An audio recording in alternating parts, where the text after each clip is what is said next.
오늘 순종이 진정한 감사의 고백이라는 제목으로 말씀을 드리고자 합니다. 드림오산나 교회가 설립되어 2011년 12월 18일에 여기서 첫 예배를 드렸는데 오늘 이 예배당에서 마지막 예배를 드리게 되었습니다.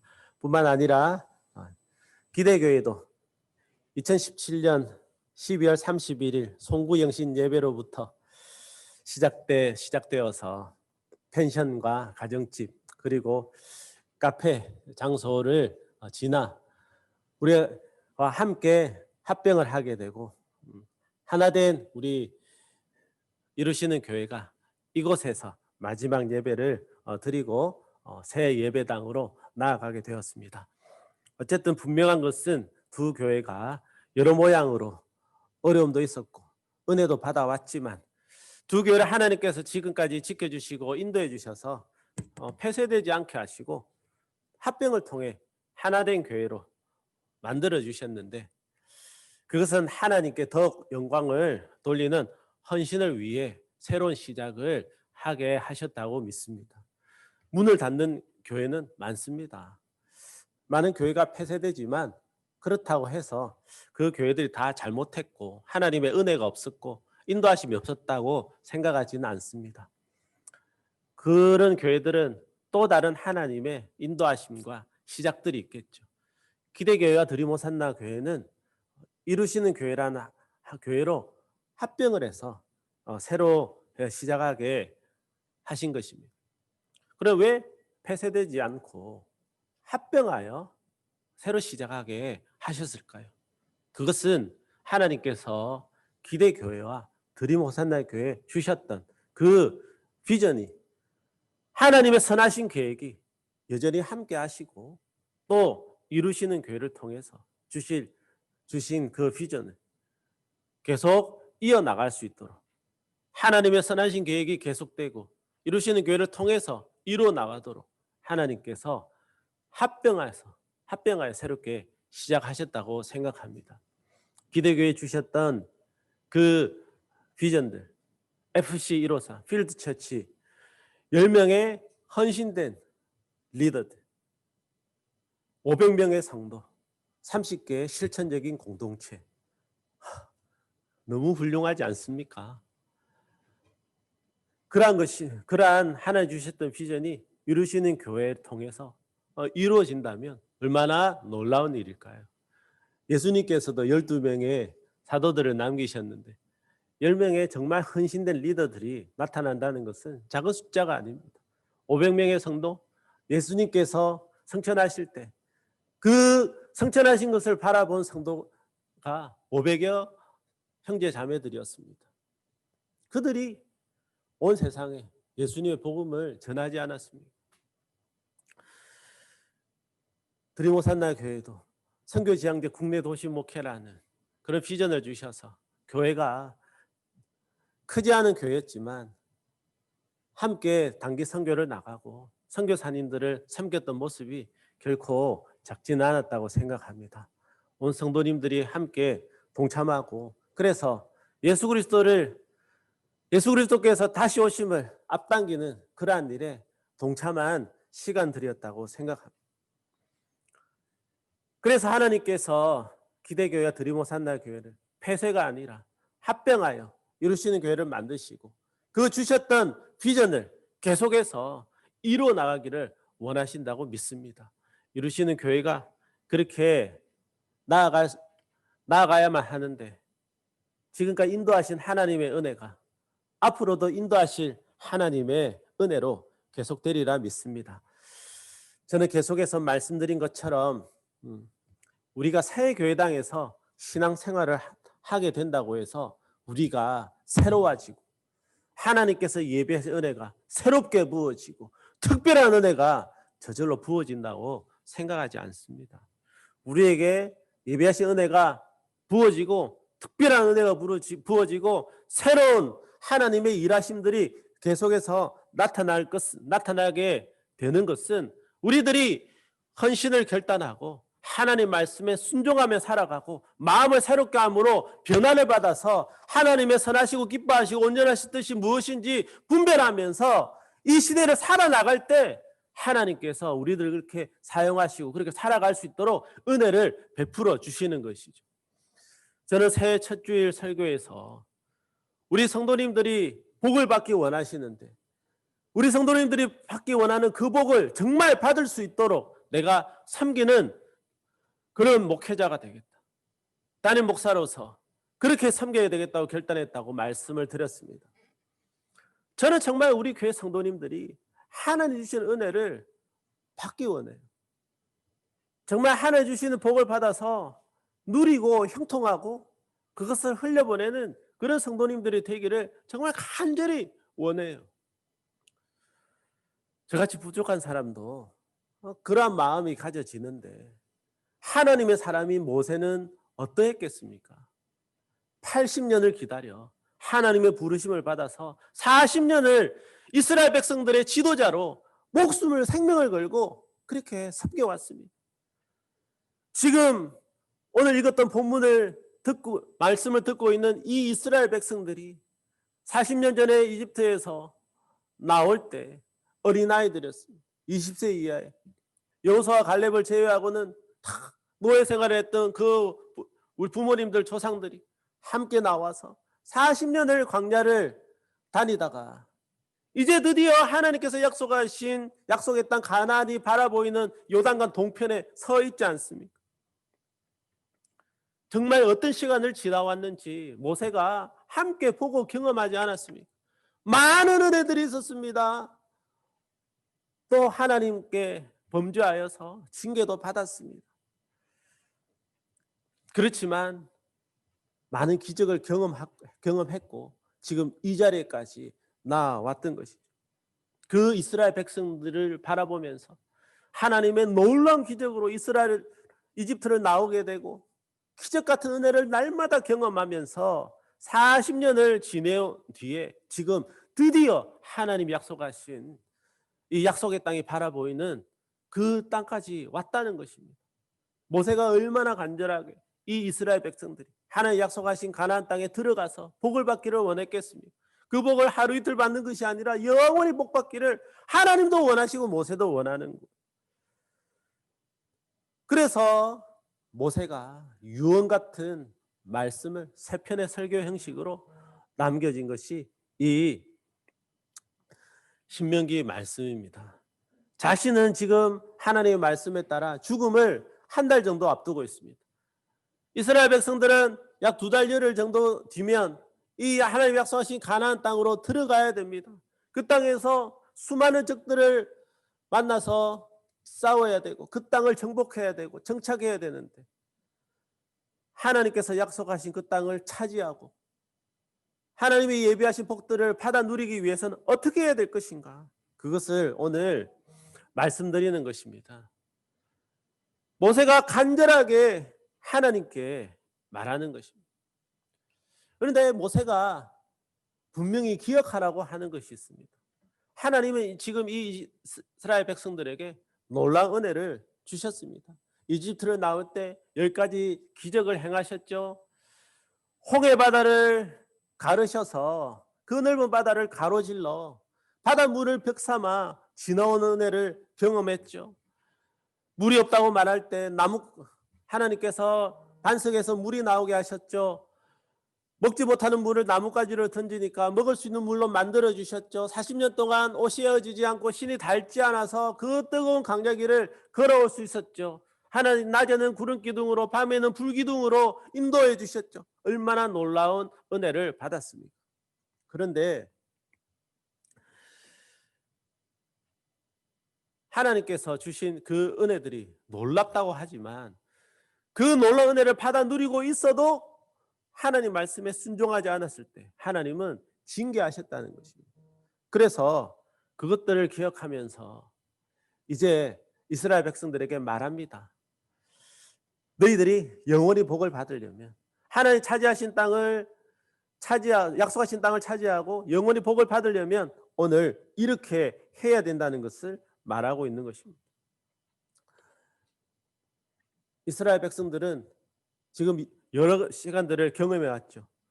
아까도 말씀드렸듯이 은혜를 받았다고 해서 내 마음대로 산다고 그 은혜가 계속해서 주어지는 것은 아닙니다. 하나님이 아무리 좋으신 하나님이라고 해서 내 마음대로 살아갈 때, 하나님 말씀을 지키지 않을 때 하나님께서 우리를 그냥 가만 내버려 두시지 않는다는 것입니다. 모세가 하나님께 십계명을 받으러 올라갔을 때 이스라엘 백성들이 모세가 보이지 않는다고 금송아지를 만들어서 우상 숭배를 했죠. 하나님께서 3,000명을 죽이셨습니다. 하나님 강자 생활이 힘들다고 원망했을 때 불러서 징계를 하셔서 다베라라는 곳에서 많은 사람이 죽었고, 고기를 먹고 싶다고 원망 불평했을 때 하나님이 메추라기를 보내주셨는데 또 욕심을 부려서 그 고기가 이에서 씹히기도 전에 엄청난 재앙으로 징계하셨다고 말씀하셨습니다.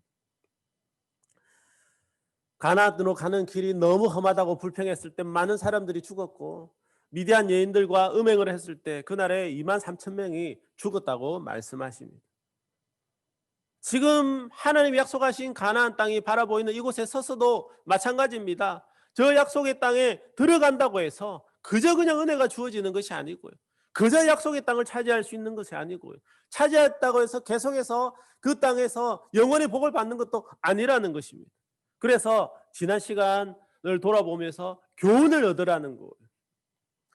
아무리 하나님께 많은 은혜를 받아 누렸다고 할지라도 지금 나의 삶이 하나님 앞에 합당하지 못하면 그 은혜가 계속해서 그대로 주어지지 않는다는 것입니다. 하나님의 약속이 아무리 놀라운 복들이 예비되어 있다고 할지라도 하나님 말씀에 순종이 없이는 그 복들이 주어지지 않는다는 것입니다.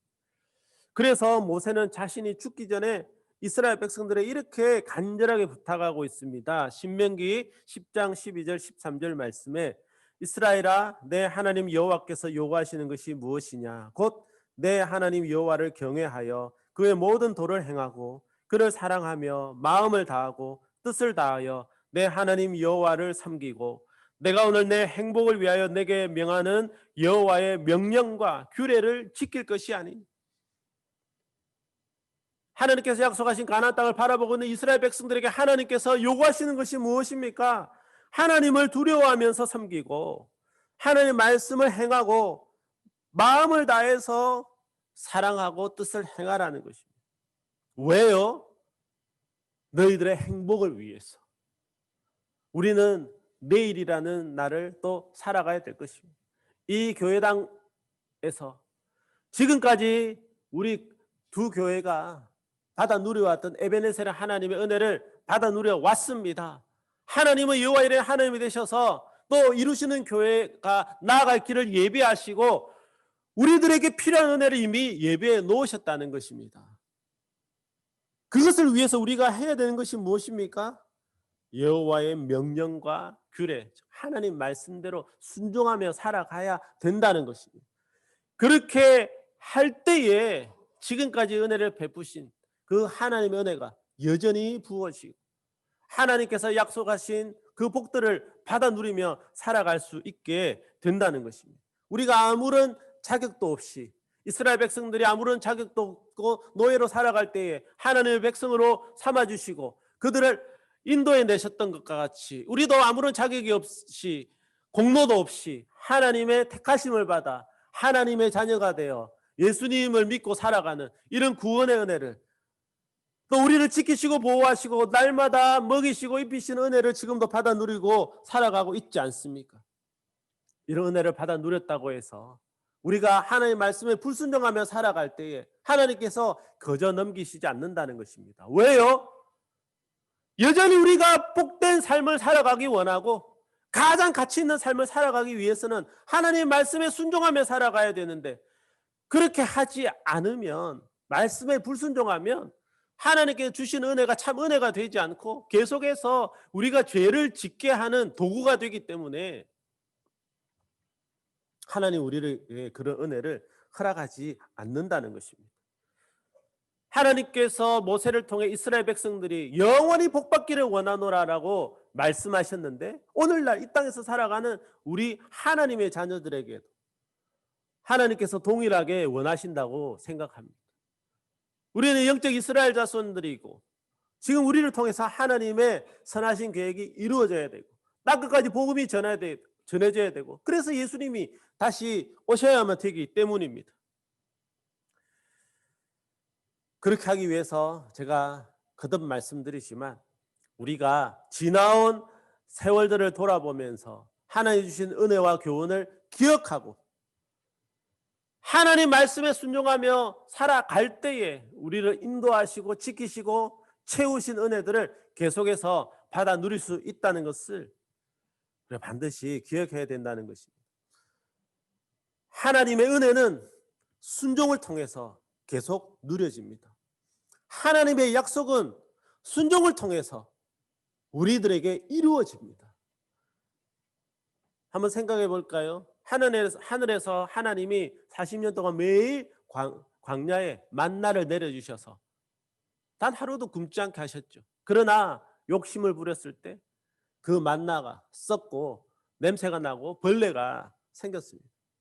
고기를 먹고 싶다고 해서 하나님이 메추라를 보내주셨지만 욕심을 부렸을 때 그 고기를 먹지도 못하고 많은 사람이 죽었습니다. 모세가 이스라엘의 지도자로 하나님께 쓰임받은 것은 놀라운 은혜였죠. 하나님께서 또 모세를 통해서 여러 가지 기적들도 행하셨죠.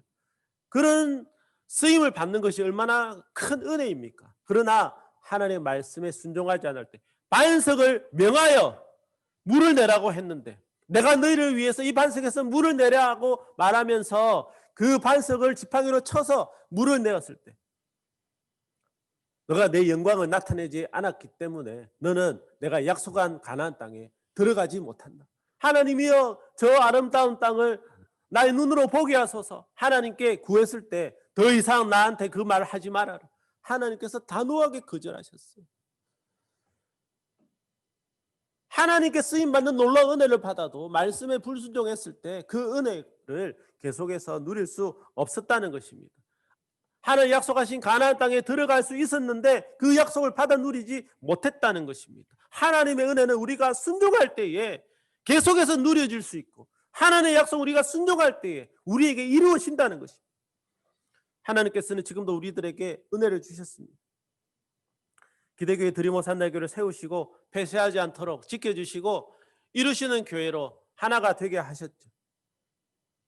두 교회가 물리적으로 합병했다고 해서 이루시는 교회로 하나 되었다고 해서 마음까지 하나가 될까요? 우리 저절로 한 가족이 될까요? 그렇게 되지 않는다는 것입니다. 하나님의 말씀에 따라 열심으로 서로 사랑해야 됩니다. 다른 지체들의 허물을 덮어주고 깨닫지 못하는 잘못을 예수님의 마음으로 용납해 주어야 됩니다.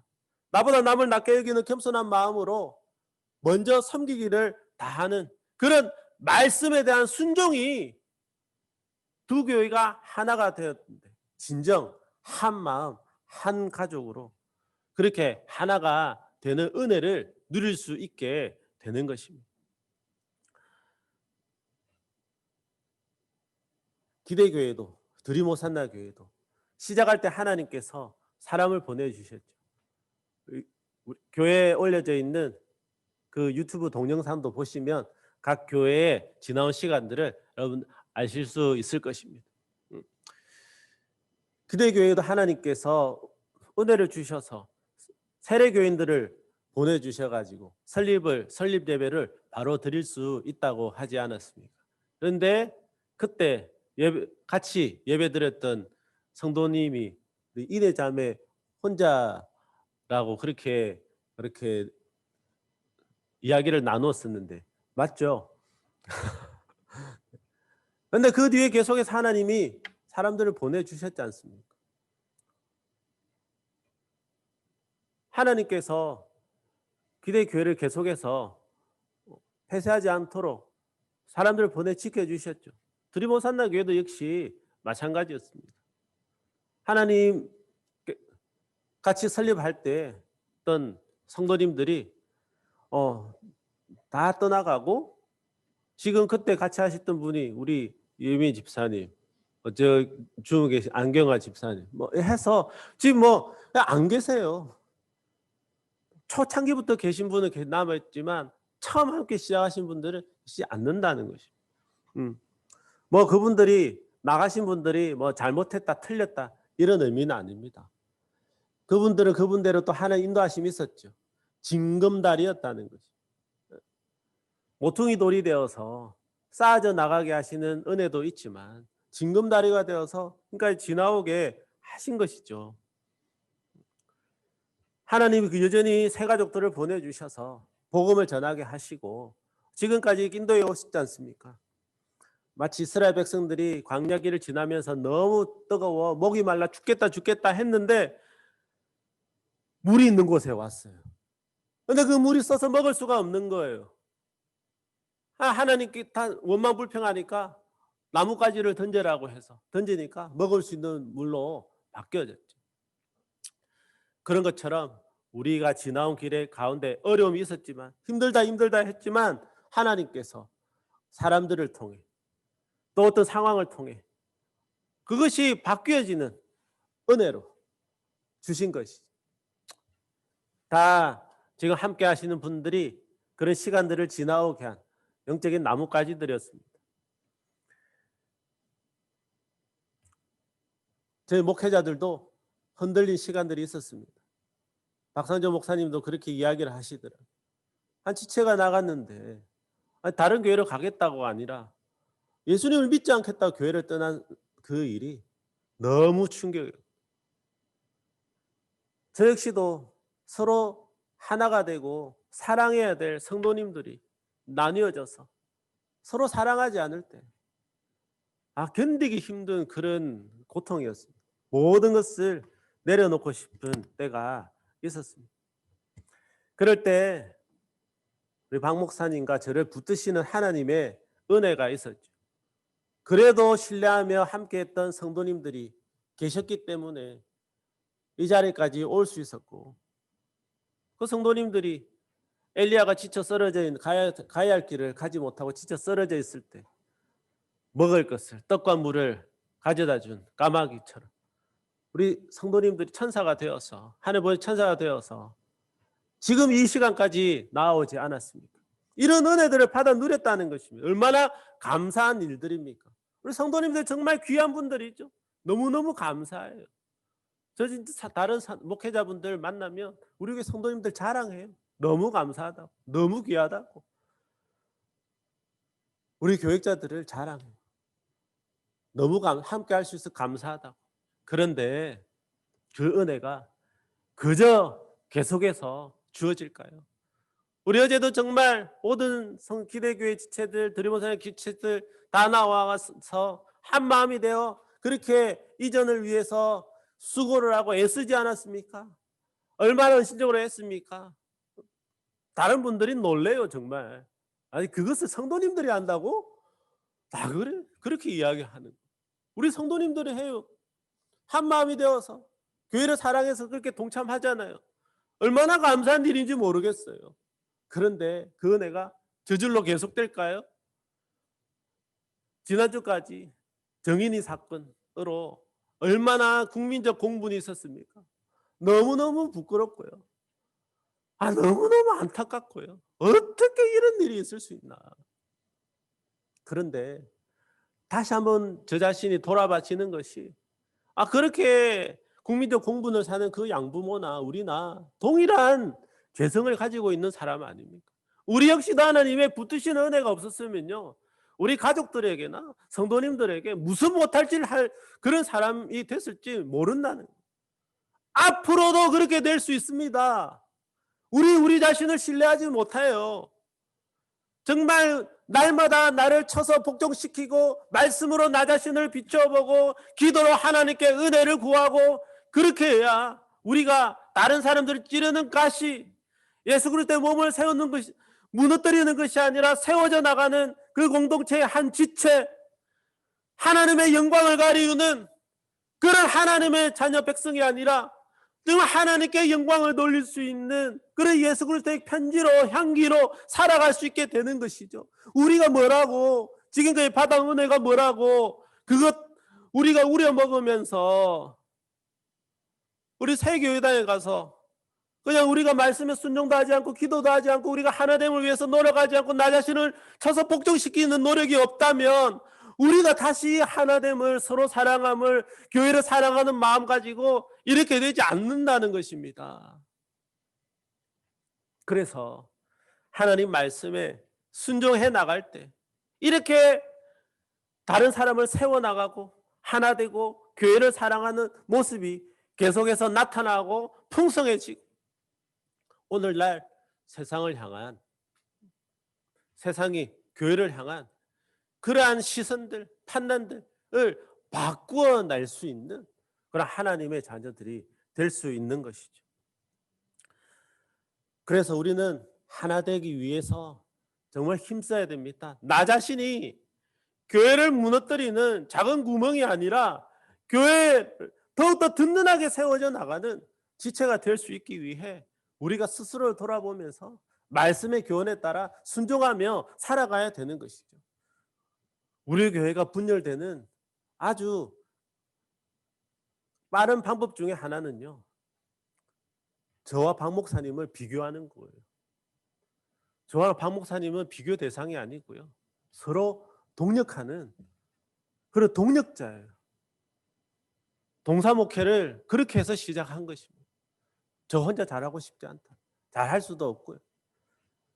하나님께서 각자에게 주신 경험들, 교훈들, 지나온 시간들, 은사들을 해서 우리 성도님들을 2배로 더 잘 섬기고 겠다고 동사목회를 하는 것입니다. 제가 잘할 수 있는 것으로 성도님들을 섬기고 박 목사님 잘할 수 있는 것으로 섬기고 이렇게 해서 더 풍성해지기를, 그래서 동사목회를 하는 것이죠. 그런데 비교하면요, 나는 이 목사님이 좋아, 목사님이 저런 부분이 싫어, 이렇게 되면요 교회가 나눠지겠죠. 그래서 동사목회를 한다고 할 때 여러분들이 우려하는 것들이 그러한 것들이에요.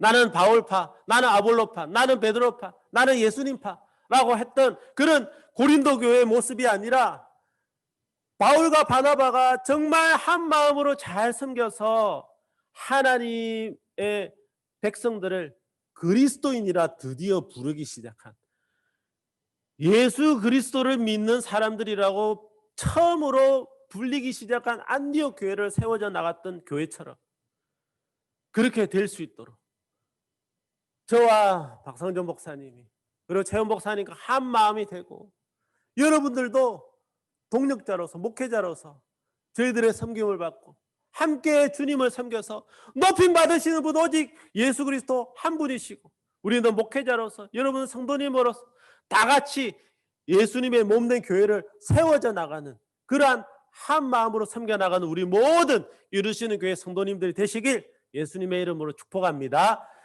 그렇게 되기 위해서 우리는 정말 말씀과 기도에 힘써야 되는 것입니다. 성경 천독 릴레이, 만독 릴레이 하는 것 그 자체가 의미가 있는 것이 아니고, 그렇게 말씀을 가까이 해서 말씀으로 교훈을 받고 받은 그 교훈대로 순종하며 살아가고 순종하며 살아가려고 해보니까 내가 너무 부족하고, 그러니까 기도로 하나님께 은혜를 구하고 하는 이런 모습으로 말씀을 읽으라고 권면하는 것입니다. 기도에 함께 기도하자고 하는 것입니다. 그렇게 해야 우리가 서로를 찌르는 가시가 아니라 예수 그리스도의 몸을 무너뜨리는 구멍이 아니라 땀을 허무는 여우가 아니라 하나님의 말씀을 몸을 세워나가는 벽돌들이 될 수 있고 우리 서로가 서로의 얼굴을 빛나게 하는 그러한 동력자들이 될 수 있고 한 마음이 될 수 있고, 저는 여전히 그것을 꿈꿉니다. 하나님께서 지금까지 기대교회 드리모산당에 베푸셨던 은혜를 우리가 동일하게 받아 누린다면 왜 그렇게 되지 못하겠습니까? 저는 이루시는 교회가 오늘날의 이 교회를 향한 이 세상 사람들의 판단을, 시각을 바꾸어가는 그런 교회가 되기를 원합니다. 여러분들과 함께 그렇게 바꾸어가기 원합니다. 우리 영주동에 가서 새 교회당 가서 그 주변에 교회가 없잖아요. 저 언덕 너머에 시온 중앙교회가 있고 더 길 건너에 또 모자이크 교회가 있고 하지만 그쪽 교회가 없어요. 우리 이루시는 교회가 그 지역에 있는 사람들의 시선을 바꾸고 오늘날 같이 SNS나 발달되어 있는 세상에서 정말 이루시는 교회의 모습을 통해서 시각을 바꾸어 가고 싶은, 하나님께 영광을 돌려야지 하나님 영광을 가리우는 교회가 되고 절대로 그렇게 되고 싶지 않습니다. 그것은 저희들 목회자들만 하는 일이 아니고요. 여러분들 한 마음이 되어주셔야 되는데, 저는 우리가 말씀과 기도에 더 열심을 내면서 말씀 기도에 순종하기만 한다면 하나님께서 우리가 행복한 신앙생활을 하게 될 뿐만 아니라 정말 행복한 교회를 만드시고 하나님 영광 받으시는 교회로 만들어 가실 줄 믿습니다. 하나님은 건물이 없던 우리들에게 새 교회당을 은혜로 주셨습니다.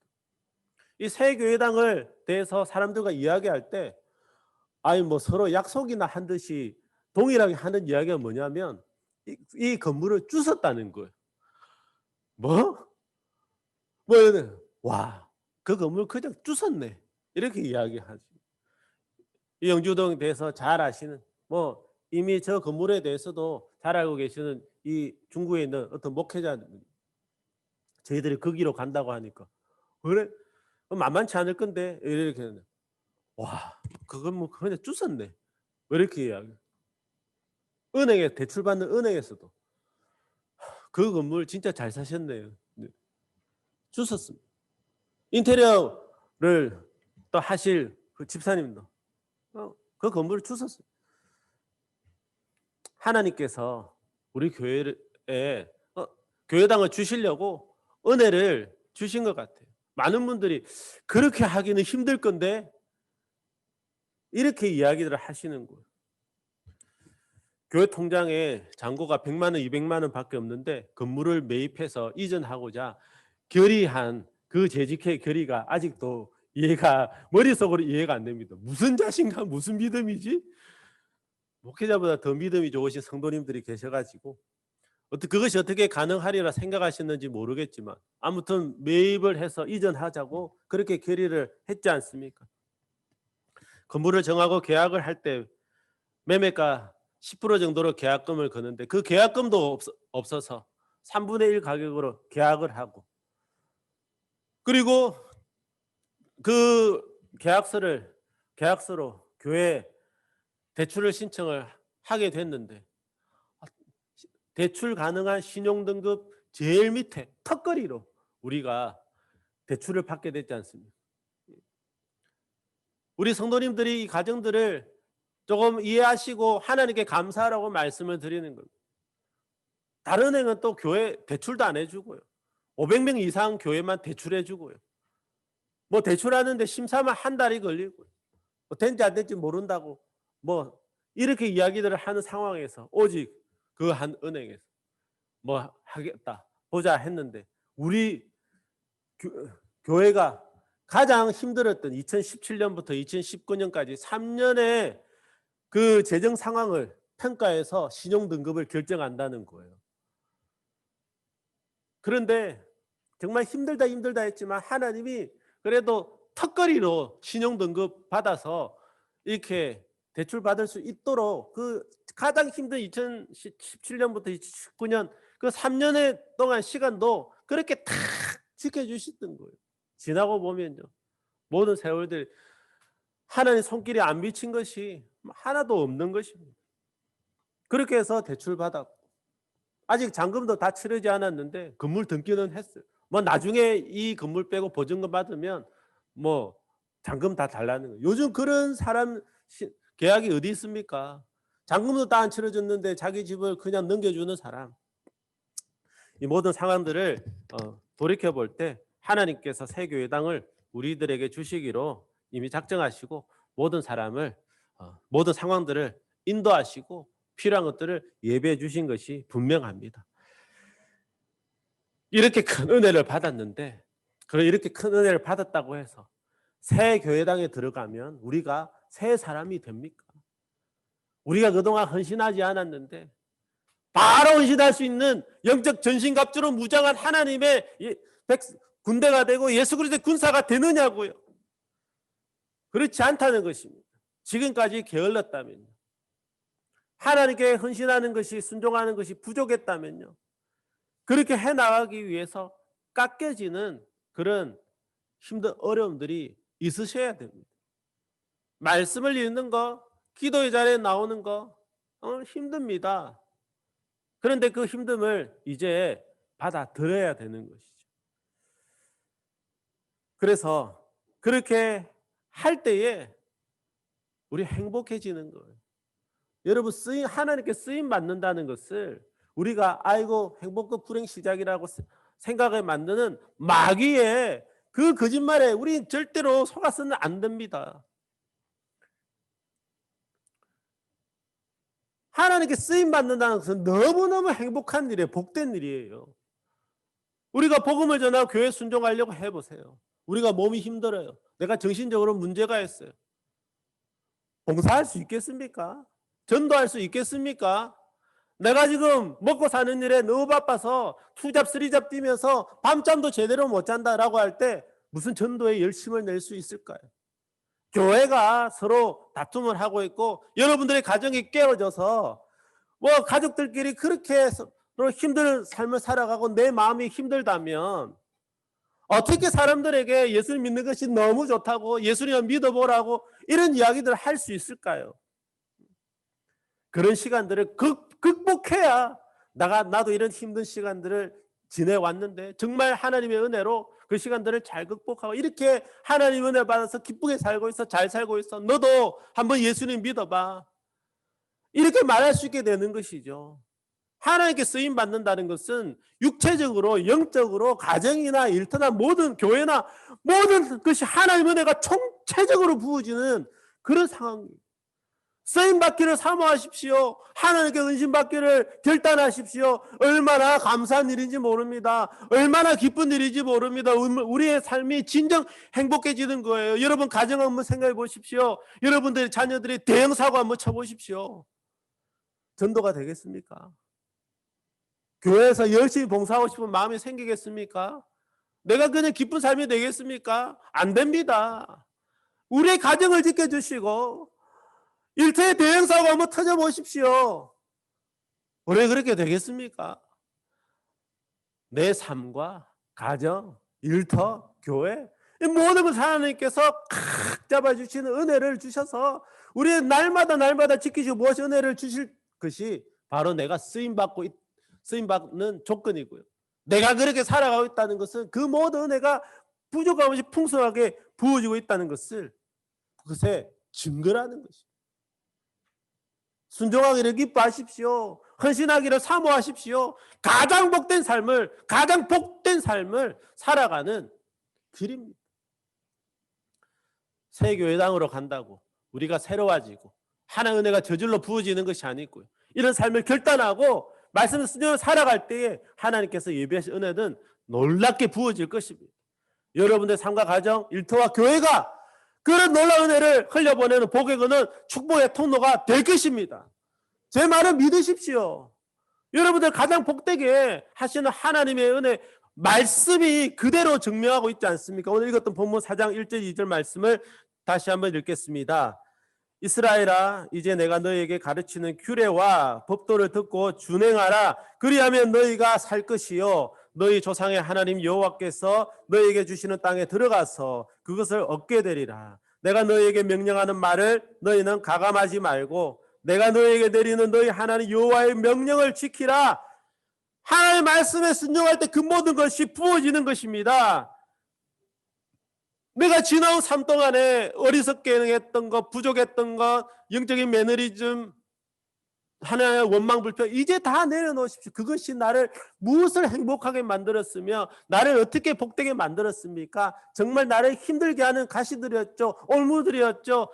하나님의 복을 받지 못하게 만드는 장애물들이었죠. 그래서 지난 시간을 기억하면서 교훈을 얻고 하나님의 말씀을 기억하면서 순종하는 것이 우리 삶이 가장 복된 것입니다. 그래서 우리가 하나님 오늘 주셨던 말씀 9절을 다시 한번 같이 읽겠습니다. 오직 너는 스스로 삼가며 내 마음을 힘써 지키라. 그리하여 내가 눈으로 본 그 일을 잊어버리지 말라. 내가 생존하는 날 동안에 그 일들이 내 마음에서 떠나지 않도록 조심하라. 너는 그 일들을 내 아들들과 내 손자들에게 알게 하라. 아멘. 우리들이 지난 시간 동안 후회되는 일이 있었다면요. 그래서는 안 됐는데 이제 다시는 해서는 안 됩니다. 그때 그렇게 했었어야 돼요. 이제 새교당에서 새롭게 신앙생활 시작할 때 그것을 해야만 됩니다. 그것을 기억하시라고. 내 마음에서 떠나도록 조심해야 되고요. 자녀들에게 알게 해야 되는 거죠. 제가 제일 염려하는 것 중에 하나가 우리 믿음의 기성세대들, 믿음의 부모님들이 헌신하며 살아가지 않는 것. 아이 교회에서 열심히 봉사하지 않는다. 아이고 일꾼이 없네. 제가 이런 차원에서 여러분들에게 봉사하세요. 그렇게 하지 않습니다. 여러분들의 그 모습을 지켜보고 있는 여러분들의 자녀가 신앙생활을 그대로 본받을까 봐 정말 염려가 돼요. 예수 믿는 것, 뭐 이 정도? 예수님 믿어서 복 받는 것, 이 정도? 예수님 믿으면 뭐 그냥 주일에 교회 가고 평소에는 막 싸우고 예수님 찾지도 안 하고 세상 사람들과 똑같이 살아가는 것처럼 보일까 봐 정말 염려가 돼요.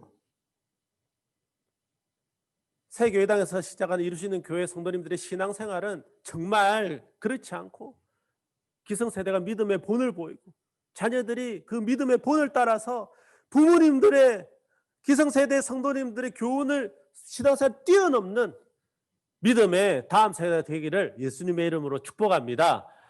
그리고 이루시는 교회가 전도를 해나가는 일에 정말 온 힘을 다해야 됩니다. 이 말씀을 드리고 마치도록 하겠습니다. 이루시는 교회에 가진 우리 마인드는요, 배가 운동입니다. 2배로 성장하는. 지금 우리 교회의 재적의 2배, 출석의 2배. 그래서 다 안 나오시는, 출석하시는 분들만 해서 98명이에요. 예배를 70명 전후로 드려요. 재적 200명, 출석 140명, 세례교인 50명. 매년 원래 목표입니다. 여러분 제가 이 말씀을 들을 때 여러분 마음에 어떤 마음이 드셨어요? 그게 가능해? 배가 운동을 한다고? 라는 생각이 드셨습니까? 아니면 아멘! 그렇게 될 줄 믿습니다. 그렇게 하기를 내가 동참하겠습니다. 라고 마음의 결단을 하셨습니다.